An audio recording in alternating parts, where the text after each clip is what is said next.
Welcome to Sipping Tea with Sabrina. In just a second, we'll be sharing the tea on breaking misconceptions, generosity beyond seasons, and giving requests. But if you never met me before, I'm Sabrina, the Dream Team Architect and President and CEO of Building Better Boards. I specialize in building elite leadership teams for corporate and nonprofit boards and CEOs, turning high-level potential into extraordinary performance. And if you're looking to transform your board or need support working with your board or team, you've come to the right place. Again, I'm Sabrina Walker Hernandez, facilitator for corporate and nonprofit organizations, international keynote speaker, and your go-to expert in strategic leadership and governance excellence. I've helped drive 36 million in revenue while building organizational resilience, and I'm here to share the insights and strategies that can make a real difference for you and your organization. And we have with us today, we have John Bromley. Now, you notice this is not the normal setup that I normally have.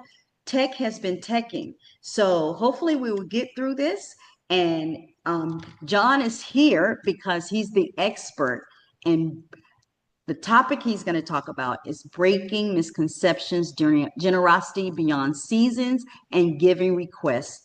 So whether you're a nonprofit, mission-driven company, or an organization, that is why we have John here. So John, share a little bit about yourself and your experience. Thanks so much, Sabrina. I am I'm from Canada, so I'm north of the border. So hello to all our American friends.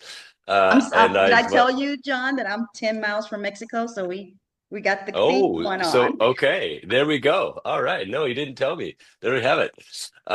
Little bit warmer down there maybe than where Yeah, where I'm at in Canada. yeah, yeah. Um, So yeah, I've worked almost exclusively in the benevolent space, mostly the charitable space, but that includes also dealing with a lot of for-profit companies that want to get engaged in, benevolent work. Um, for the last tw 20 years. I mean, I'm starting to date myself now. And prior to that, I was in sort of more traditional corporate finance role, kind of like an investment banking type of role. And I stumbled into the charity world partly because of family culture and partly because my dad was also a charity lawyer. Oh, Uh, and so and one of the pioneers of charity law in Canada. And so, I just remember, him driving me to soccer games and things on the weekends and him talking to me about all this stuff. And I was like, Dad, that's so boring.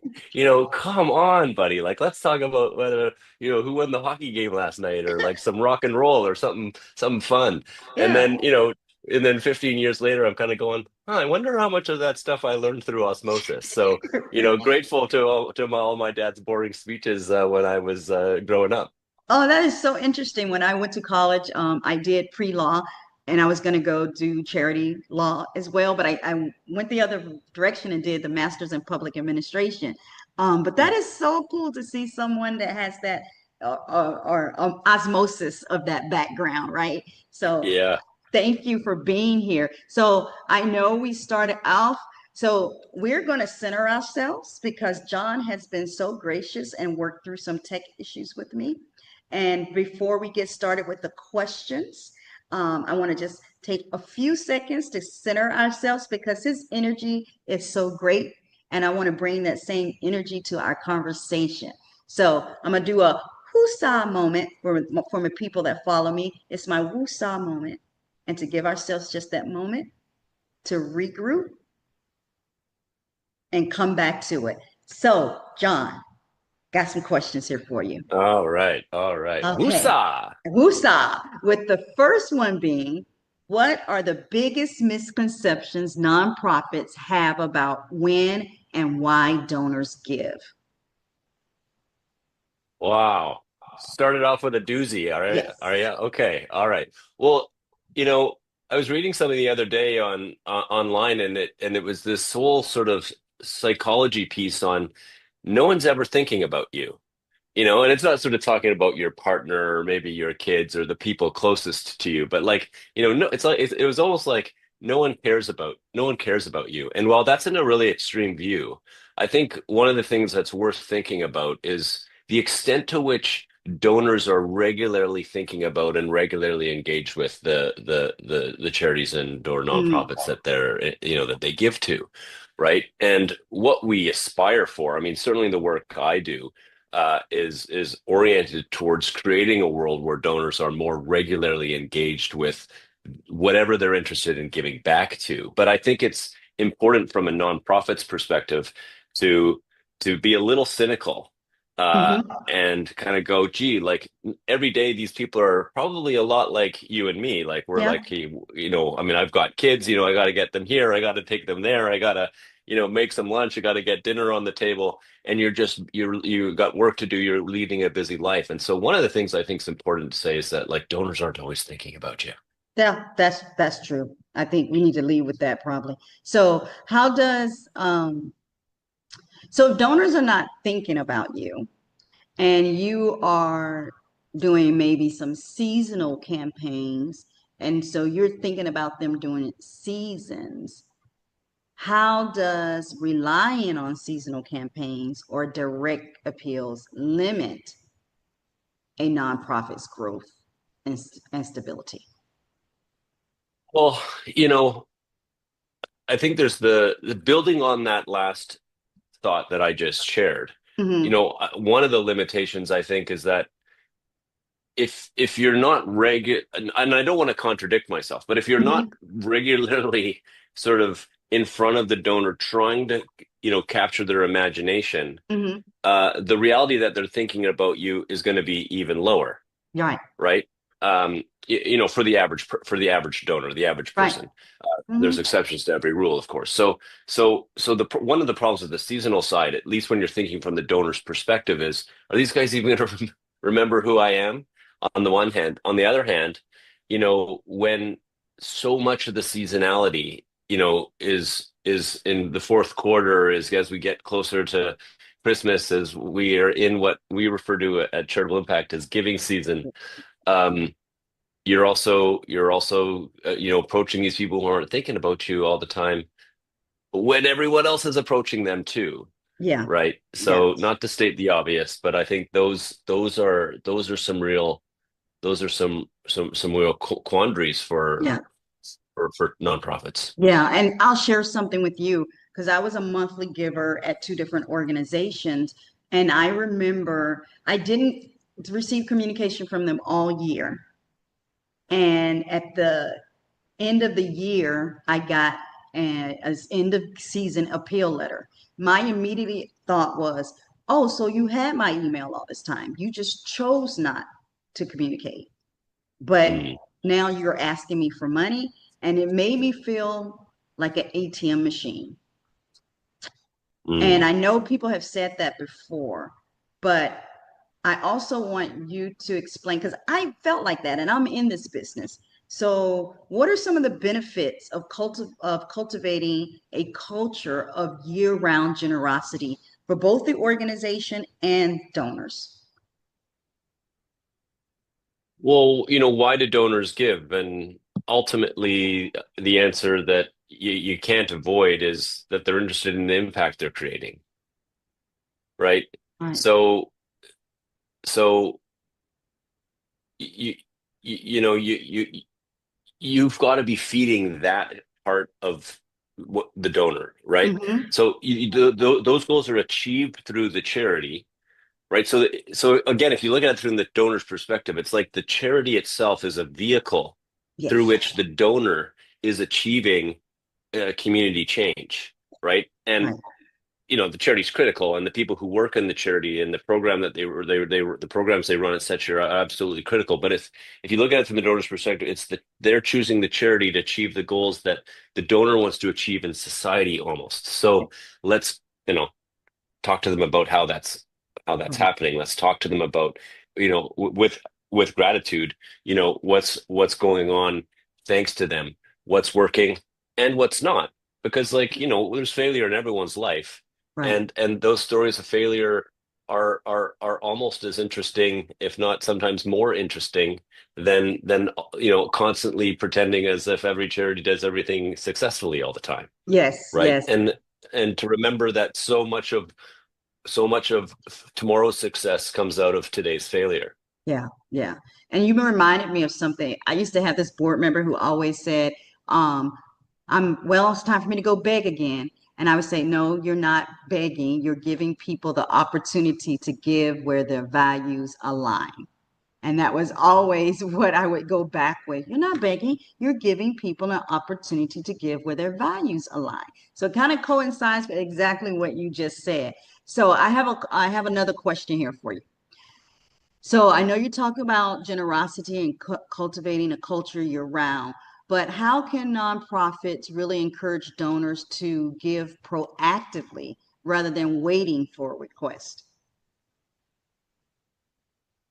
Well, I think fundraising charities are going to struggle with that. Yeah. Um, so my world in my role in the charity sector has shifted over the years, from sort of being charity centric to being donor centric. And Mm-hmm. today I started and run a charitable impact, which is a donor advised fund. Right. So without getting, too far into that, what's one of the reasons why I was motivated to do that was because, um, first of all, there's a lot of people fundraising out there, and there's a lot of fundraisers, and Mm-hmm. and I was involved in that world quite a bit, but I wasn't ever convinced that the fundraising work was doing anything more than raising money for charities. And so what I mean by that is, like, was it adding to the creation of a more engaged charitable culture? And in Canada, and I believe the data that I've seen out of the United States Mm-hmm. is effectively the same. Despite the fact that charities are spending more on fundraising, um, the amount of people giving is continuing to decline, Yep. right? And Yep. so what that led me to is this sort of high level conclusion that while fundraising's still critically important because charities need money, Mm-hmm. um, what it does is it raises money for charities, but what it doesn't do is develop donors. And so Right. what I hear in that really rad, awesome question you just asked is sort of like, how do you develop a proactive donor? And while I think charities, individual fundraising charities themselves play a really important role in that, I Mm-hmm. actually want to take that question up a level and ask society, well, what are we doing to develop donors? Right. And and for example, where do you go to learn about giving? Yeah. I mean, I mean, in where I live, there's really, I mean, the answer, unfortunately, is there's really nowhere. I mean, right. I'm and thinking just to as you juxta. asked that question, I'm like, Okay, where do you go okay, to okay. learn? So while you're thinking, Uh-huh. let me, and of course there are answers, and we can talk Right. about some of the answers, but I think when you look at the larger society, the answer is largely, the answer is nowhere. And let me Mm-hmm. give you an analogous scenario. So, like, I believe, first of all, that, like, generosity is natural. Like, we're born generous, but what happens Yes. if you don't? What happens? So it's nature, but what happens if you don't nurture nature? Mm-hmm. Okay, so for example, and not everyone maybe, but a lot of us are born with, the ability and want to play sports, right? You've got Mm-hmm. this sort of nature of athleticism to some people. So if you want to, like, when you say, well, where do you go to learn about sports? Well, like, well, you go over there if you want to learn about soccer, and you can join a team, and you can have a coach, and there's other players around, and you can have friends who also do the same thing. If you want to do gymnastics, go over there. I'm from Canada, so if you want to play hockey, go Right. over here. Tennis, it's over there. Golf is over here. So in other words, when you talk about something like sport, or you talk about something like math or reading, there are answers to the question, where do you go to learn about reading? Where do you go to learn about sport? And you can socialize and find other people to do it with, and make friends at the same time, and Mm-hmm. whatnot. So where's the answer for that with giving? And it's at that level that I think, when we say, what are we doing to develop proactive donors, society is Mm-hmm. not helping charities a lot. in that regard. And Yeah. that's a big problem for charities. Yeah. So when you say, well, what can charities do? I think you can get into the world of coming up with, you know, strategies. But Mm-hmm. I think it's really important also to sort of sit back and go, like, man, like, what's society doing to develop donors so that when we're fundraising, we're actually talking to people who are already making giving a part of who they are, Right. right? Mm-hmm. Because a fundraiser will know that when you're raising money from someone who already gives money away, it's a lot easier than fundraising from someone who doesn't. That is the truth. I agree. I 100% agree with that. So you have my brain working, and I did a white paper, and it's not here, but I did a white paper on philanthropy and Black women, and one of the answers that kept coming up, because now my brain is working around, well, where do people learn about charity? Two of the answers that came up in that white paper was church, and the second one was college. And I'm thinking, that's pretty limited, right? So I like the way your mind is working, or what your business addresses, and it's got my wheels spinning. So if Yeah. So, it, one thought on, thanks for saying that about church. mhm, So, and like according to the data, the answer would be, people who participate in religion. So, if you're mhm, church, if you're a Christian, you go into church. If you're, Muslim and you're going to the mosque, or you're right, Sikh and you're going to the Gurdwara, all of these people are engaged, generally speaking, in giving. And in Canada, the data is that they give 4 times more, exactly, yep, okay, than people who don't participate in religion. And right, so I think it's really important in the context of this conversation, which I hmm love, hmm sort of say why, right? And if someone says, well, people that go to church and are better people, well, that you're kind of getting to this like bias, and right, that might be fun to talk about over a glass of wine or something. But right, I mean, probably not true at the end of the day. So then you dig a little deeper and go, so why is it that they give more? And the answers are really obvious. The religious texts that they study talk about giving. talks about giving, The As a result, so the pastor in the church is talking about giving. yes, Giving is a function of the community, yes, right? And so in the Christian tradition, you're meant to be tithing, right? For yes, example, you're meant to be giving some percentage of your income, to the church and other things yes, as well, particularly in the modern world. And and so it happens. yeah, So now you're either a kid or you're another person in the church, and you're seeing it happening. And education calls this modeling. So you're hmm learning about it, you're seeing it happen, and then because you're seeing it happen, this expectation develops that maybe you should be doing it too, and then right, you experience it yourself, yes, and presumably you have some joy from it, or you see some benefit to it for yourself, let alone for what the causes are that you're giving to, and you keep doing it. So mhm, that's where so how do you take what's happening inside the church and say, how do we make that happen inside college, where I could probably talk a little bit about how that happens, but like we want to see that more. How does right, that happen inside the workplace? How do we yeah, create cultures where this happens inside the workplace, right? yeah, And the goal for it, just to be a little optimistic and always have really ambitious goals, is like right now, I believe we live in a culture where relatively few people, as a percentage, opt in. They opt in to giving. right. So the default is, you don't give, and maybe you opt into giving. I'd like to see a world where the default is everyone gives, and then the people who have horrendous experiences opt out. Right, right. That makes And I so think that's much more sense. true.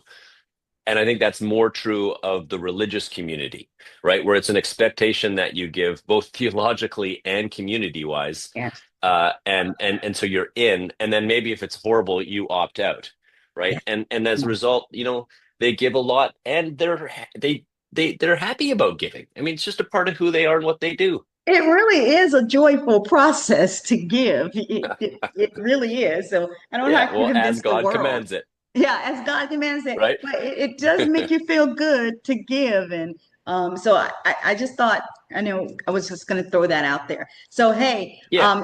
if you're just joining us, welcome to the broadcast. We're currently talking about breaking misconceptions, generosity beyond seasons, and giving requests. And we've just had a really deep conversation, y'all. So y'all just got to go back and listen to this. I really advise you to.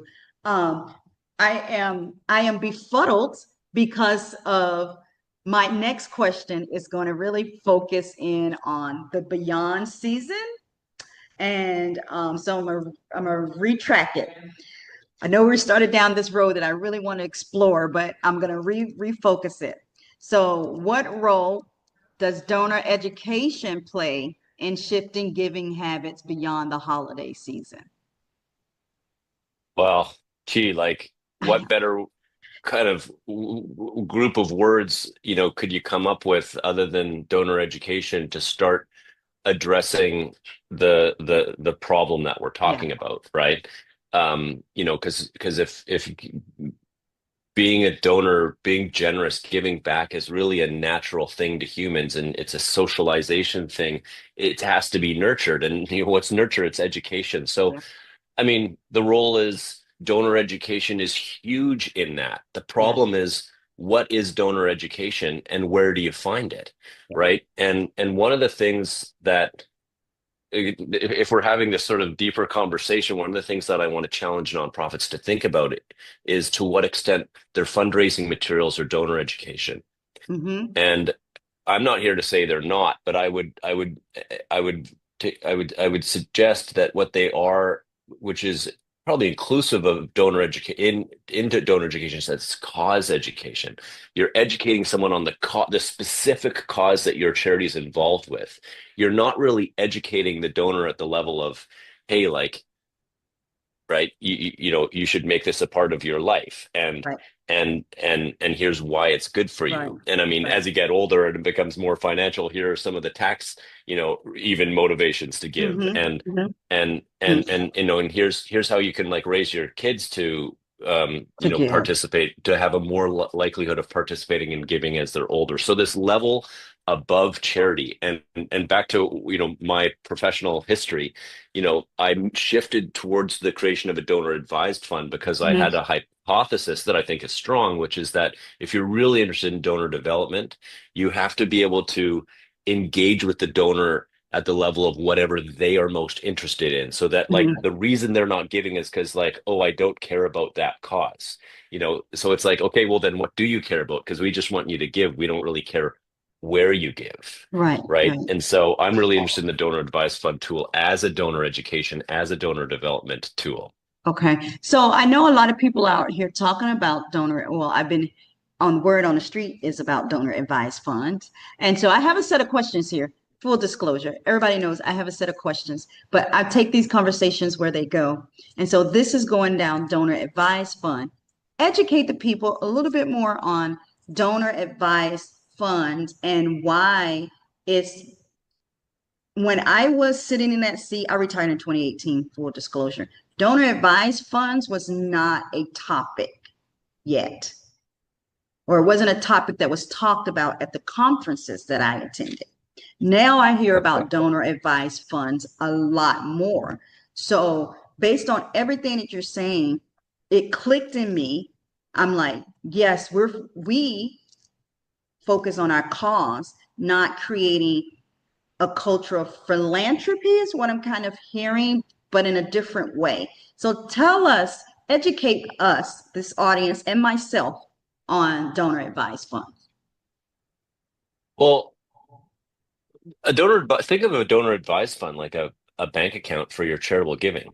Mm-hmm. So it's a donor-centered tool. It's a tool for the donor because you put your money into the donor advised fund. You take the tax receipt there. So that's when the charitable donation happens at law. And then you can sit on that money and think about it and go, how am I going to use this to create the impact that I want to create? For example, what Mm-hmm. charities am I going to give it to? And so the tool is built for the donor, whereas, the vast majority of the tools in the charity space are built for the charity to Mm-hmm. go and find and learn about and retain the donor, right? So this Mm-hmm. is a donor-centered tool. Mm-hmm. But it's worth thinking about like a bank account for charity. Mm-hmm. And then not to oversimplify it, but like if you and people listening to this podcast are economic beings and you go out there and you buy stuff, just think about, well, what's the utility of your bank account Mm-hmm. and how does it help you? Right? And the answers to that really do apply to the donor advised fund, right? So it's a centralizing place, so you can take money that you're earning and it goes into a place, and then you can spend it wherever you want from there. You can break it down, you can see the data, you can have it organized, you can, use it as a tool to look at your history and say, is that going to help me plan for the future? Mm-hmm. If you want to save some money to go on vacation in the future, the first part of it is to save it, and the second part of it is to decide where you're going to go on vacation and how you're going to spend the money. So Mm-hmm. that's similar in mindset to how I believe, you know, really engaged donors should be thinking, because it's just like, well, I'm going to give money away anyway. So I'm going to give Mm-hmm. like 1% of my income or whatever your number is, and it's going to go into this donor advised fund. Now at least I've accomplished my commitment to being charitable. Job Got number it. one. Mm-hmm. Okay. Now separate from that, go into a different part of your, maybe closer to your heart, and go, how am I going to use this money to create the impact that I want to see? Right. What cause am I interested in that cause area? What are the charities that exist? Which charity am I going to choose? Why? When I give to them, am I going to share my name or am I going to be anonymous, et cetera, et cetera? You know, so what's interesting about the donor advised fund, back to the topic of donor education, is Mm-hmm. that you can really layer in education at this level of, what does it mean to be a donor? What are the benefits, and stay away from,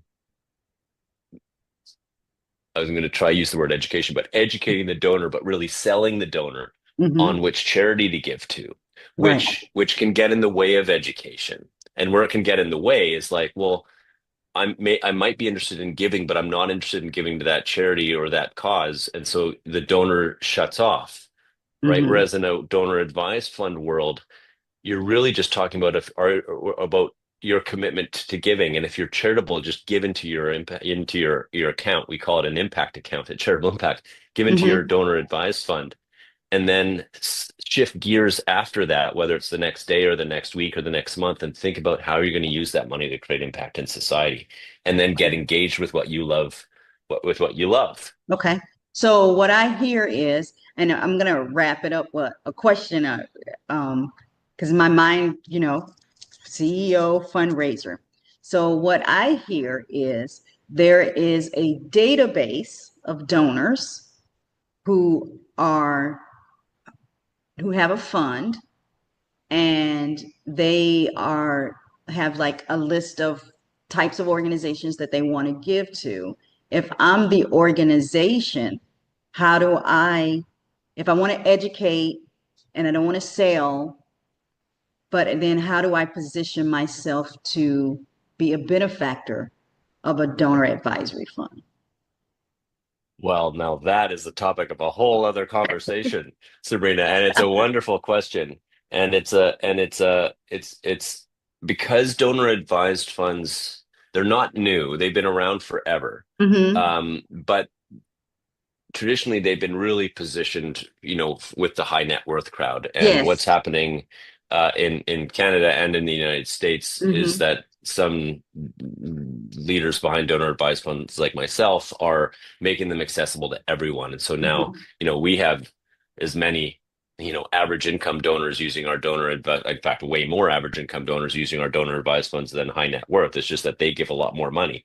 Right. So this question that you're asking becomes really important. On the one hand, the answer to the question doesn't in terms of how you would get the donor, doesn't change just because the donor has a donor advised fund.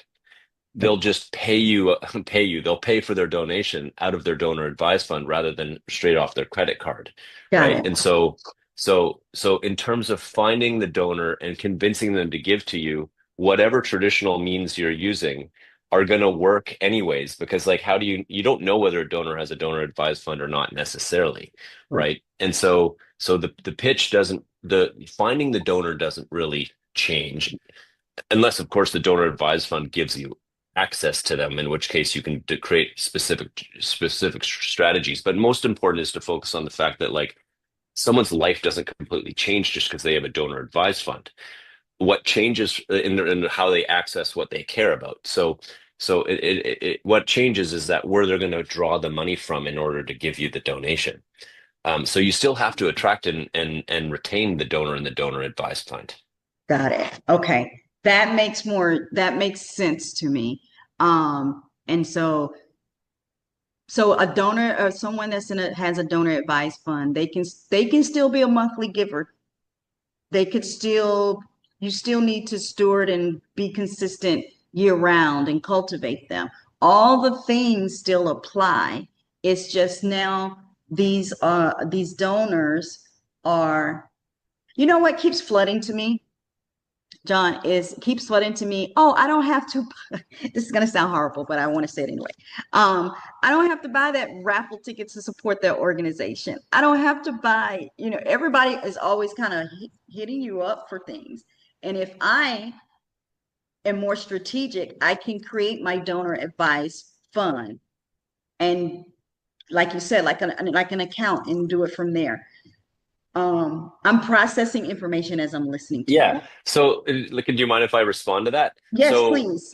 And let's remind ourselves that we got into this conversation with donor advisors through the level of donor development. Right. So, um, one of the things that fundraisers, should know about, is this idea of donor fatigue, right? Where Yes. donors are fatigued. And generally speaking, donor fatigue relates to fundraising, right? Oh, I Yes. just get asked all the All the time and it's time. raffle ticket here and it's this. Okay, so back to the raffle ticket thing in particular.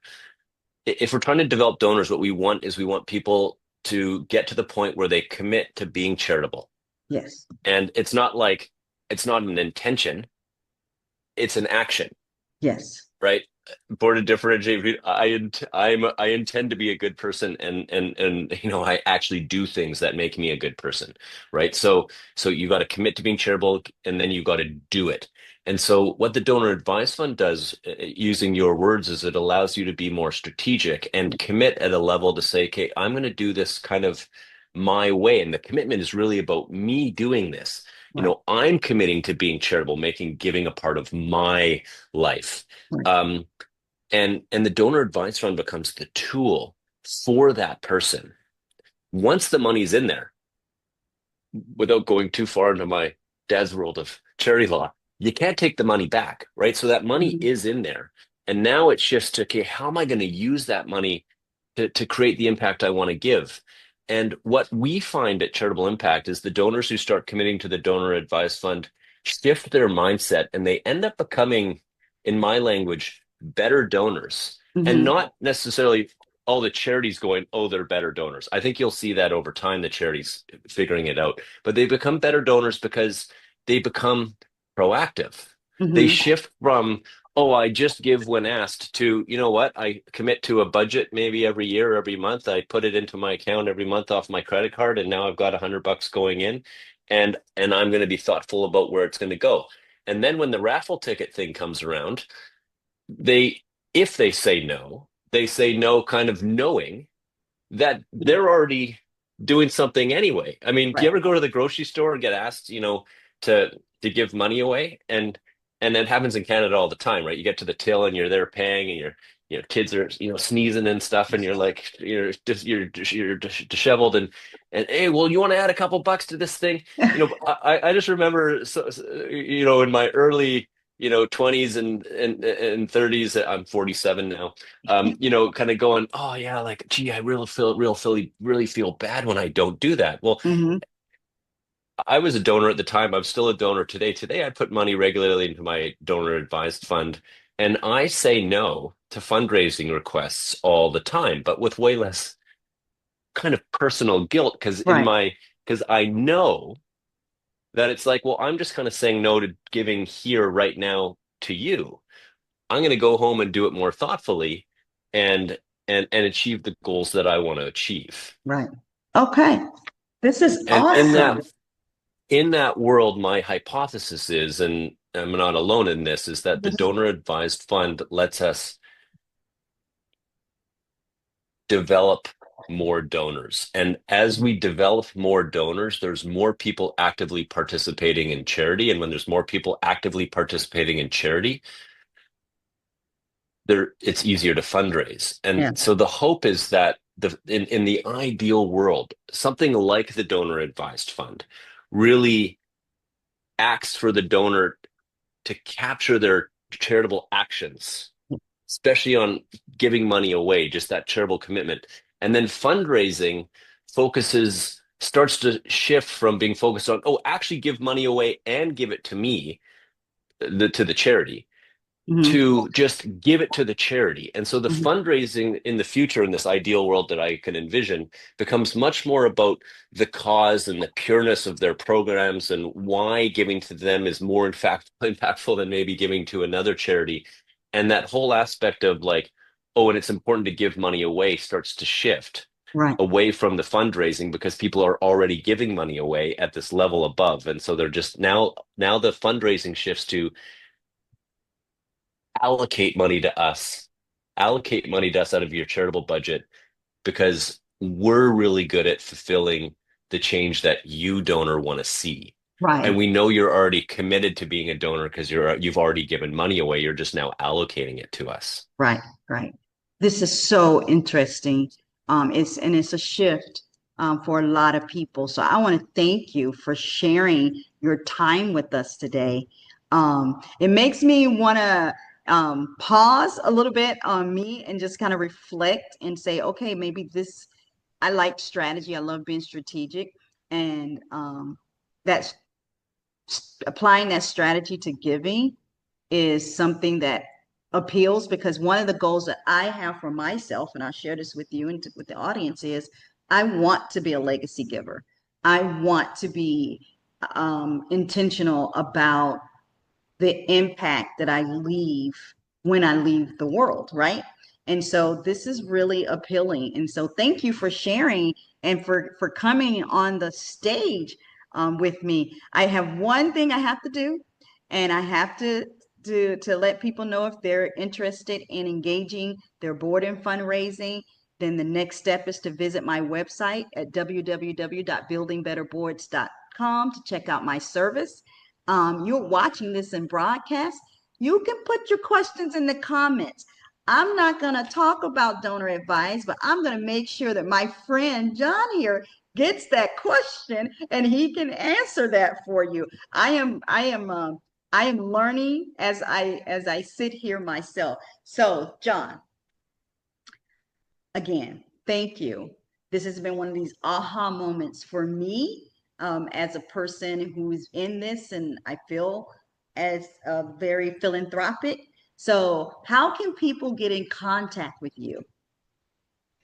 Well, thank you, Sabrina. First of all, it was super fun talking with you. I love your energy. So whatever you did to center yourself at the beginning of the conversation, totally worked. Um, look, people can find us online. Look up Charitable Impact. We're on all the social medias that we are charitable. And we love hearing from people, and we actually dedicate a lot of team time towards, you know, servicing donors, right, in this sort of cause neutral way. So, like, if people do want to reach out and just, explore charitable giving, they can certainly reach out to us. Perfect, perfect. So, okay, so as I said, I had an aha moment. Are there any final words for that person that's kind of sitting there and it's like hitting them? Are there any final words you want to leave them with? Well, yeah, I mean, if we were talking to donors, particularly I want to talk to those who intend to give and say we the whole community of fundraisers included, but the whole community needs you to take that step towards action. And my belief is that giving is joyful. Like it is, and it doesn't mean it's part of life. It doesn't mean it's always good, right? There's hard parts, there's mistakes that we're gonna make, there's all these things, but like, you know, just take that step, dip your toe in the pool, take some action, become a donor, try it, give it a shot. And if you really don't like it, well, that's okay. Thanks for trying. Yeah, right. So thank you again. That's Sipping Tea with Sabrina.